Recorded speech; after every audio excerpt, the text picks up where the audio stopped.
Various groups are holding a rally today, January 31, at the People Power Monument to push for the impeachment of Vice President Sara Duterte. Now, for updates, we have Mobile Journal Amy Atienza. Good morning, Amy. Kumusta ang sitwasyon dyan? At ano yung atmosphere, ano yung vibe ng protest? At may mga nakita ka na ba ng mga personalidad o known personality na sumusuporta sa rally na yan? Good morning, Angela Diego. Nandito nga tayo ngayon sa People Power Monument. At kung makikita mo naman sa likuran ko, napakaraming tao. At kanina pa lang, 8:30 a.m., nagsama-sama na dito yung ilang mga political parties, yung mga supporters pala ng political parties. Kasama na dyan yung Magdalo Party List, pati na rin yung Akbayan Party List. So ayan, sobrang dami pang tao, yung atmosphere, talagang medyo mainit, kaya marami na rin talaga ang inaabisuhan ng mga otoridad na magdala na kanilang mga tubig para nga daw maiwasan yung mga health-related concerns. Yes, Amy, sino ba ang, for background lang, no? Sino ba ang talagang organizer nitong pagtitipon na ito and sino pa ang may expect natin na personalities na pupunta mamaya? May magsispeech ba? Yes, actually marami pang mga activities na inaabangan. Ang start daw talaga nito is around 12 noon. Pero kung maalala natin na post ko online and nag-invite dito talaga is yung Akbayan Party List, pati na rin si former Senator Sonny Trillanes IV. So sila yung mga parang naging main organizers for this impeachment rally against Vice President Sara Duterte. And yun nga, meron din kasi dito mga religious groups. Doon sa may area, medyo bandang White Plains pa, makikita natin may stage kasi doon and may nakahandang parang table dahil daw inaasahan na magkakaroon din ng bisa later on today. Alinawin ko lang, Amy, sinabi mo sa bandang White Plains area. So doon ba mismo ang bulto ng crowd? Saan natin makikita ang volume ng crowd? Tsaka how many do we expect at peak? Yes, so for natanong ko yung mga otoridad, nasa around 1,000 na yung taong pumunta dito, pero may ilan kasi umaalis-alis. At kung makikita nyo naman, labas-pasok yung mga tao dito sa People Power Monument. So yung volume din talaga ng tao, nandun na sa area ng White Plains dahil nandun na din talaga yung mga supporters ng political parties.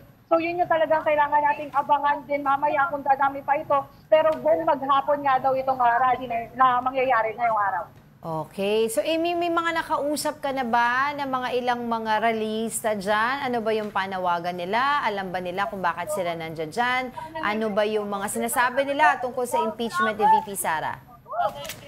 Actually, kanina may nakausap akong ilang mga activists or kaya yung mga rallyista at sinasabi nga nila na anti-corruption daw talaga sila. So regardless kung sino nga talaga yung political figure na under the issue of corruption, talagang sila papanig sa anti-corruption. So yun talaga yung panawagan nila. Sana nga daw ay malaman na kung saan punta yung multi-million confidential funds. Vice President Sara Duterte, lalo-lalo nga panahon na Deputy Secretary pa siya.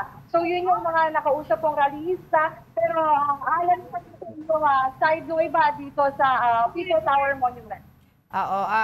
Para lang mas malinaw tayo, Amy, alam mo ba kung hanggang anong oras sila dyan? And is this going to be their first rally for peace on that side? O mayroon pang mga iba pang mga naka-schedule? Amy, audio mo. Actually, sinasabi nila dito, 2 parts daw yung mangyayaring rally dito sa People Power Monument. So, nung morning, talagang mga supporters ng political parties. At later on today, mga hapon, makikita natin yung mga religious groups na pupunta dito dahil na magkakaroon ng misa. Pero kanina din, nag-ikot-ikot tayo at nagtanong-tanong, may ilan na din pumupunta sa EDSA Shrine. So, inaasahan natin na mas marami pa yung taong pupunta doon at baka may rally din tayong aabangan sa may area na EDSA Shrine. Amy, of course, since malaking rally ito, we'd like to get an idea, no? Ano yung traffic situation? May mga road closures ba dyan? And baka you can pan your camera around the area para may idea yung mga motorista kung gusto nila dumaan dyan o hindi. Actually, so far, wala pa naman tayong road closures na parang nilalabas yung mga otoridad. Pero yun nga, nakabantay din sila dito para just in case dahil nga marami ang tao. talagang maayos nila yung flow of traffic. At kung makikita nyo naman dito sa may likuran ko, wala pa naman masyadong traffic dito sa area ng EDSA. So maluwag pa yung daan, luwag pa yung daloy ng trapiko. So kaya pa naman dumaan ng mga motorista, pero yun nga, mamaya siguro mga 12 noon, dahil nga inaasan pa mas marami ang tao, talagang mas sa traffic pa ito. And syempre, usual naman dyan sa EDSA yung rush hour. Kailangan na rin daw abangan dahil nga magtatagal ito sometime around 5 p.m. or 6 p.m. today. Oo. Amy, linawin ko lang ano ba yung magiging activity nila dyan or programa, 'di ba, to support yung kanilang layunin ngayong umaga dyan sa EDSA? So usual rallies talaga, yun lang din naman daw ang gagawin nila. Meron na nga rin silang mga posters, pati mga torsos para magkaroon ng panawagan. And inaasahan natin na may ilang mga magsasalita dito mamaya para nga daw malaman kung ano yung panig nila pagdating sa impeachment. Vice President Sara Duterte. At hindi pa natin konfirmado, pero inaasahan din talaga pagdating ng Tony Trillanes the Fourth dito. Pati na rin ang mga political figures na naka-aktiba at na-akbayan party list. Alright, sige. Pero sa ngayon, Amy, wala ka pang nakikita dyan ng mga personalidad, kilalang personalidad na sumusuporta sa rally na yan? Usually, mga supporters lang din talaga ng mga political parties. At medyo dumadami na din talaga sila. Ayun, so nagsusuport na rin figures. So far, pero asahan nga natin ang pagdating ni Tony Trillanes today. Alright, sige. Mag-iingat ka dyan. Maraming salamat, Mobile Journal, Amy Atienza. Dinudumog na siya dyan ng mga... Iba talaga ang Pinoy pag may camera talagang kahit ano pa ang problema sa buhay Easy lang sila Sila lang ganun